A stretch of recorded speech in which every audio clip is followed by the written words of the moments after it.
In the heart of Washington, D.C., away from the marble columns of the Capitol and the public stage of the White House, lies a neighborhood called Georgetown. To a tourist, it looks like a collection of beautiful, multi-million-dollar historic homes. But in the 1960s, during the height of the Cuban Missile Crisis, these streets held more power than the halls of Congress. While the world teetered on the brink of nuclear war, President John F. Kennedy didn't spend every night in the Situation Room.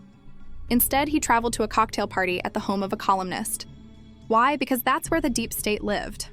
The term deep state has been poisoned by modern politics, often used as a catch-all for anything a politician doesn't like. But if we look past the rhetoric, we find a historical reality. A network of unelected, unaccountable officials who wield immense secret power.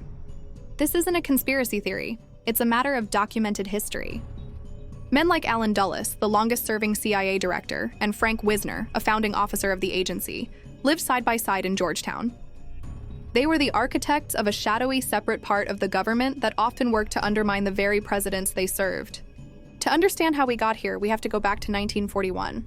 Before World War II, intelligence agencies were temporary. When the war ended, the spies went home. But Pearl Harbor changed everything. President Roosevelt gave a Wall Street lawyer named Wild Bill Donovan a license to create the Office of Strategic Services, or the OSS. This was the birth of modern intelligence, a polite term for spying, lying, and subverting foreign governments. No idea was too crazy. From strapping explosives to bats to creating fake companies to recruit bankers. When the war ended in 1945, President Harry Truman tried to put the genie back in the bottle. He was terrified of creating an American Gestapo, a political police force that could enforce tyranny at home. He signed the papers to dissolve the OSS, believing that such power had no place in a democracy during peacetime. But the peace didn't last.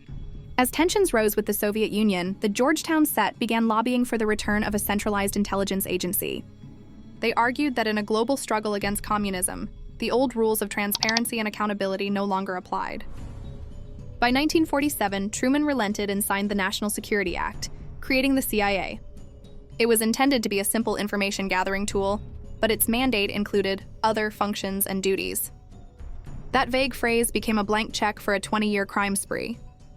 The agency began meddling in Italian elections, overthrew the democratically elected government of Iran in 1953 to protect oil interests, and orchestrated a coup in Guatemala in 1954 at the behest of the United Fruit Company. Domestically, it was even darker.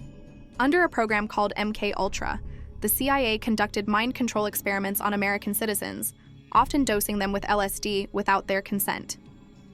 They launched Operation Chaos to spy on anti-war protesters and civil rights leaders like Martin Luther King Jr., whom the FBI tried to intimidate into suicide. They even infiltrated the free press, paying hundreds of journalists to push agency narratives. The nightmare that Truman and the Founding Fathers feared had become a reality. Power was no longer held by the people, but by a bureaucratic apparatus that used secrecy as a shield. Even when the Church Committee in the 1970s exposed these horrors and implemented oversight, the deep state proved resilient.